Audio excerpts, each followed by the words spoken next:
Colonel Santosh బాబుకు ఇదే ఘర్షణలో మరణించిన మరికొంతమంది అమరవీరులకు అఖిల భారత శాంతి సంఘీభావ సంఘం తెలంగాణ రాష్ట్ర కౌన్సిల్ ఆధ్వర్యంలో ఘన నివాళులు అర్పించారు. వారి కుటుంబ సభ్యులకు ప్రగాఢ సానుభూతి తెలియజేశారు. ఈ సందర్భంగా అమరవీరుల ఆత్మకు శాంతి కలగాలని కొవ్వొత్తుల ప్రదర్శన నిర్వహించారు. అనంతరం ఎయిప్సో తెలంగాణ రాష్ట్ర కౌన్సిల్ ప్రధాన కార్యదర్శి డాక్టర్ కాచం సత్యనారాయణ మాట్లాడుతూ కల్నల్ సంతోష్ బాబు మృతి తీరని లోటన్నారు. చిన్న వయసులోనే ఆర్మీలోకి వెళ్లి అత్యున్నత పదవిని అధిరోహించి దేశం కోసం ప్రాణాలర్పించిన కల్నల్ సంతోష్ బాబుకు ఏమిచ్చి తన రుణం తీర్చుకోగలమని ఆవేదన భరితమయ్యారు. ఈ కార్యక్రమంలో all India general secretary doctor Sudhakar, అధ్యక్ష వర్గం కేవీఎల్, టీపీసీసీ ప్రధాన కార్యదర్శి వినోద్ రెడ్డి తదితరులు పాల్గొన్నారు.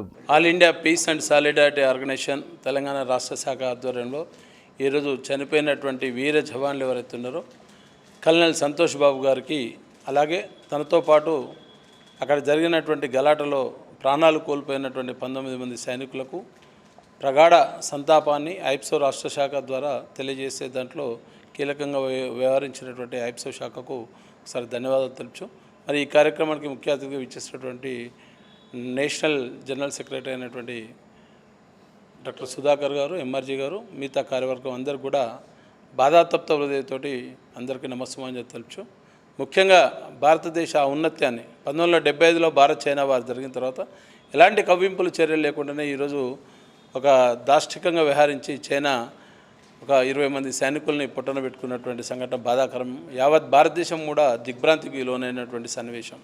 ఒక పక్క కోవిడ్ బయోవార్కు దారితీసినటువంటి పరిస్థితులు, చైనా తీసుకొచ్చినటువంటి కోవిడ్-19 ఏదైతుందో దాంతో సతమతమవుతున్నటువంటి నేపథ్యంలో యావత్ ప్రపంచం కూడా వణికిపోతున్నటువంటి నేపథ్యంలో భారతదేశం మీద ఒక దొంగచాటుగా ఒక దెబ్బ వ్యవహరించిన తీరుని మొత్తం యావత్ ప్రపంచంతో పాటు వరల్డ్ పీస్ ఆర్గనైజేషన్కు అనుబంధంగా పనిచేస్తున్నటువంటి ఐప్సో కూడా యుద్ధాలు వద్దు శాంతి ముద్దు అనేటువంటి నేపథ్యంలో చేస్తున్నటువంటి ఐప్సో ఆర్గనైజేషన్ తరఫున ఈరోజు ప్రగాఢ నివాళులు అర్పిస్తున్నాం.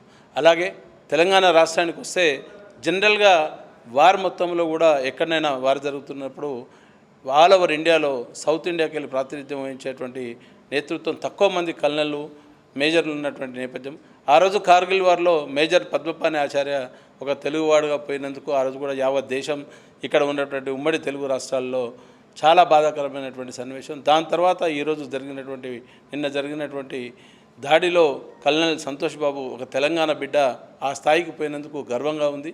మరి అలాగే నిన్న జరిగినటువంటి సంఘటనలో వాళ్ళ తల్లిగారు అయినటువంటి మంజుల గారు, దేశం కోసం నా బిడ్డను ఇచ్చినను కానీ తల్లిగా బాధపడుతున్నానని చెప్పి గర్వంగా చెప్పి తన యొక్క కూతురు అభిజ్ఞ ఏదైతే ఉన్నదో తను సల్యూట్ చేసుకుంటూ నానాని ఒకసారి పడ్డటువంటి ఆ సన్నివేశాన్ని చూస్తే హృదయ విదారకంగా ఈరోజు యావత్ తెలంగాణ ప్రజలు కావచ్చు, భారత మాత ముద్దు బిడ్డలు కావచ్చు, భారతదేశం మొత్తం కూడా ఏమిచ్చి తీర్చుకోగలమయా నీ రుణం అనేటువంటి సంకేతాన్ని మనం యావత్ భారతదేశ ప్రజలు కూడా కోరుకుంటున్నటువంటి సందేశం.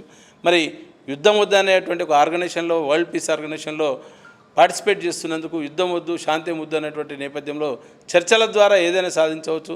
ఇప్పటికే చైనా కవ్వింపు చర్యలు చేసి మన మీద దొంగచాటుగా దెబ్బలు తీస్తున్నటువంటి వైనాన్ని మనం ఎండగడుతూ మరి భారత ప్రధాని కూడా పూర్తి స్థాయిలో దీని మీద అఖిలపక్షాన్ని పిలవడం కూడా ఆహ్వానించదగ్గ విషయమే. మరి అన్ని పార్టీలతో తీసుకున్నటువంటి నిర్ణయం మేరకు తద్వారా భారతదేశం ఏ రకంగా జవాబు చెప్తుందనే దాన్ని వేచి చూడాలి. వీరందరూ కూడా 20 మంది కుటుంబాలకు మనోధైర్యాన్ని, మరి అలాగే యావత్ భారతదేశం కూడా, భారతదేశ ప్రజలు 130 కోట్ల మంది ప్రజలు కూడా వారి వెన్నంటా ఉన్నామని చెప్పి ఈ సందర్భంగా చెప్తూ ఈ నివాళుల్ని బాధాతప్త హృదయంతో అర్పిస్తూ మరొకసారి ఐప్సో కార్యవర్గానికి ధన్యవాదాలు చెప్తున్నాను.